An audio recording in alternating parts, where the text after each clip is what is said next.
We'll start with deliverability, which is arguably one of the most important parts of cold email. So right now we'll start talking about deliverability for cold email, just to make sure that you maximize your chance of hitting the inbox, which is clearly very important. So the first part is to pick your sender wisely. So what that means is there's a ton of options out there. There you have your Mailshake, your Yesware, Lemlist. There's Wizard Connect, of course. And the problem with some of those is that, for example, they offer click tracking, which is really cool. You can see if maybe you have something in your signature or you have a link to your website, and you can see if people actually click those links and if they interacted with your email, which is nice, which is a good metric to track at times.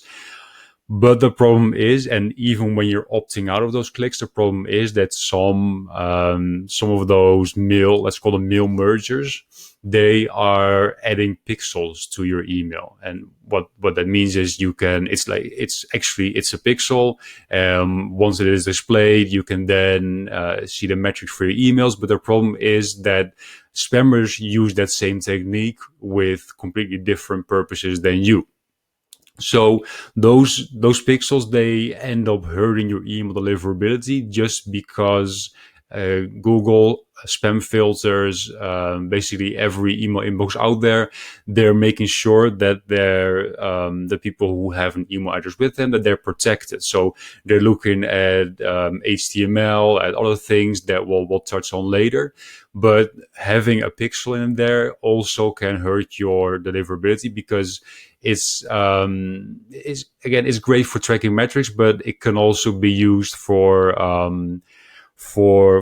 different purposes that are being a lot faster, which is why spam filters they're not too happy on letting those pixels through. So make sure that you have a good sender. Check in with your sender and ask what they're adding to your emails and what is going with them. And you can actually see, and I found it out myself, that just by switching to a different sender, you can add maybe 5, 10, 15% to your open rate. So just really make sure that you know exactly what is being sent with your emails. Then the Can Spam Act, I think, is pretty important. As you can see here, there's a 41,000 and a little bit fine for each and every email that is not compliant with the Can Spam Act. So it doesn't mean that, okay, hey, you send out a bad campaign and you'll get a one-time fine. Every single email that you'll be sending, you could be fined for. So what it means, Can Spam, is if you're emailing people in the US, you have to make sure that you have your physical postal address in there. So the easiest way to do it is just by simply adding it into your email signature. You have your email signature, you just put in like a smaller font, you put the address of your company, the legal address. You need to offer recipients an easy way to unsubscribe. So the most common way of doing that is having an unsubscribe link in there. Now, I've experimented with a little bit of a different way of doing that, which is, it might not be the best way, but it could be worth noting, is that if you want to make your emails look as personal as possible, as real as possible, so not automated, is instead of having that unsubscribe link in there, you'll have another small text that says, hey, you no longer want to hear from me, just let me know by replying.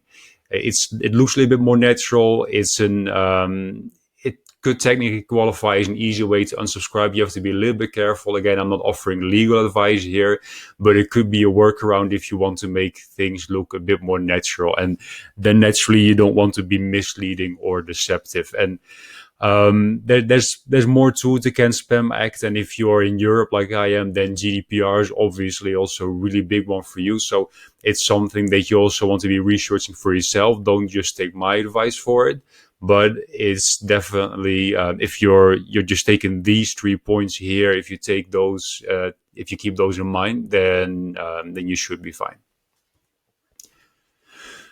Then stop being so fancy when you're sending cold emails.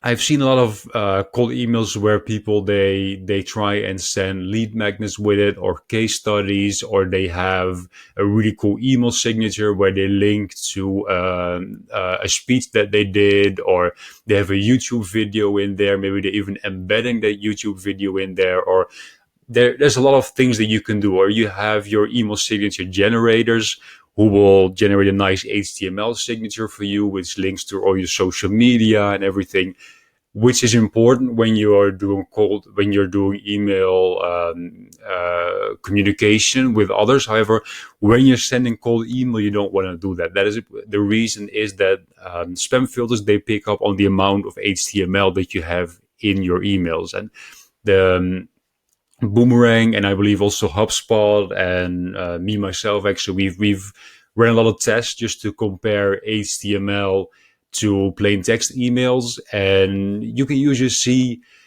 open rates and reply rates of more where plain text emails are doing over 30% better than HTML emails. So those are really, really big differences. And the reason is simply because HTML emails, they're more easily marked as spam. And they're for HTML emails, it's just a lot harder to get past spam filters. So when you're sending cold emails, really try and stick to plain text. You will really, really see that, that your open rates and your inbox rates, they're just going to be a lot higher.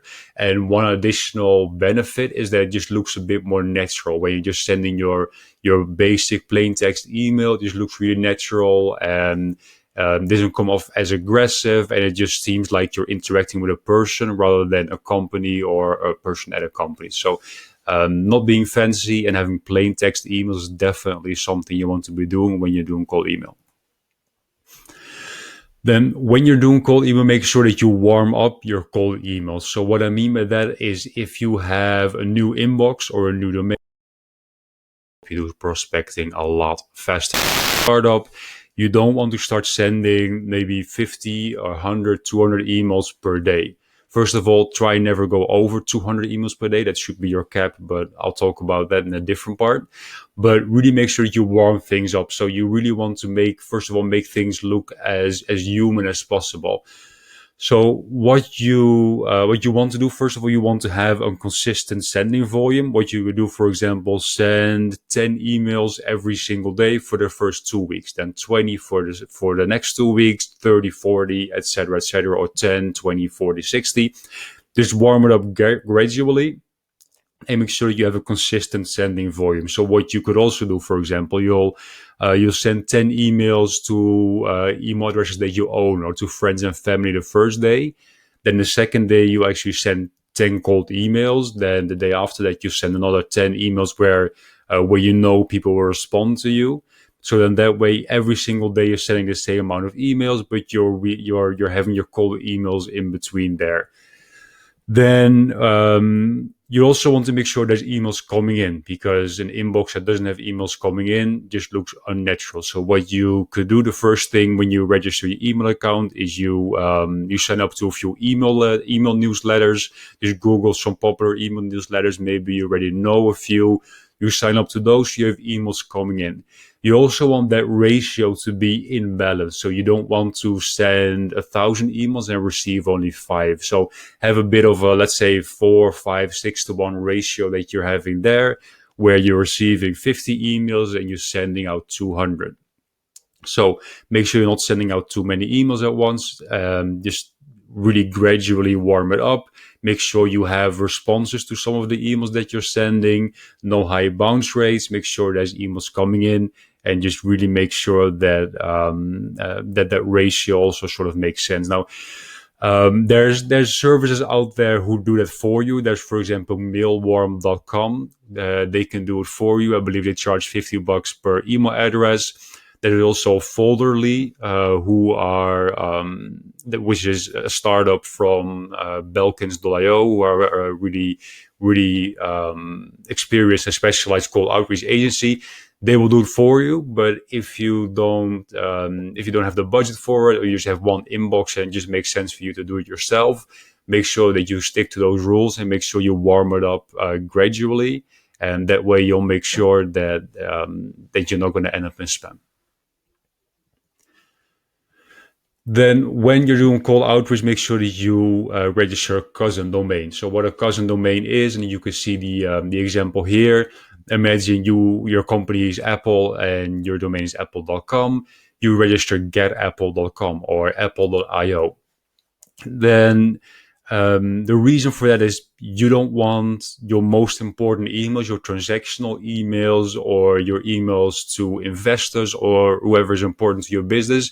You definitely don't want those to end up in spam.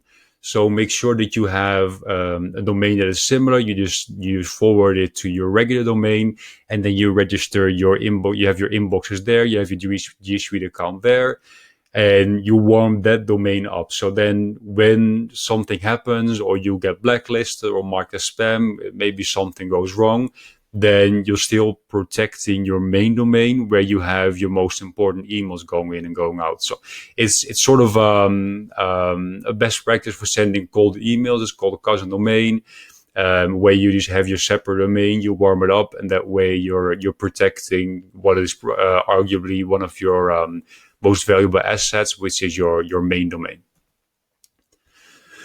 And when doing cold outreach, make sure that you have a daily cap and a fairly strict daily cap. So I've talked about warming up your cold emails, but you really want to make sure that you have a strict cap. So I advise to never send more than 200 emails per day. But when you're starting out, just really make sure that you start lower. But the thing is, not every mail merge, not every piece of software that lets you send automated email campaigns, not all of those have that option. Is really make sure that before you start sending, that you know how many emails will actually go out. So maybe you have, and I've made that mistake, maybe you have 1,000 emails planned, and you think, you know what, it would be nice to have these go out over the next week, but they'll send all of those within 1 hour. And that is a really, really good way to have your account banned, to have all of those emails land in spam, and for you to learn a pretty hard lesson. So don't do that. Really make sure that you have a daily cap of on the amount of emails that you're sending, and that way you're going to make sure you can make sure not to get blacklisted. Then when sending emails, there's a lot of technical settings involved. So if I would have to do a video around those technical settings, I would need a couple of hours just to go over everything, which is something I'm not going to do here. But the main ones that you need to make sure that you have a little bit of knowledge about would be your SPF records, your DKIM records, your DMARC records. Now, I don't expect everyone who's sending cold emails to be really technical, to know exactly what's going on with all these things and how and what the background is. But the easiest way for you to get started with this is, and I'll put it in here, is to go to Mail Tester. So that's mail-tester.com, and what you'll do there is you can send an email there, and they provide you with a report, as in, okay, your SPF record is valid, your DMARC record is not valid, but this is how to fix it. So they also give you exact instructions on how to fix it. Then if, for example, you have your domain registered with Namecheap, then you simply add a TXT record with your DMARC, with the DMARC that they're suggesting. And then you run another test. Usually it takes a few hours just to get that record in there properly. You run another test, and then once that is done and everything seems okay, then you can start sending emails. Really, really make sure that you're doing this before you start sending any emails, because maybe the first couple of campaigns that you're sending, the smaller campaigns, they're going to look good. But if those technical settings, if they're not set up properly, you're going to be blacklisted really, really soon. And your open rates, everything will plummet really fast. So just make sure that you run your test and make sure that you have this set up correct, and then just take it from there.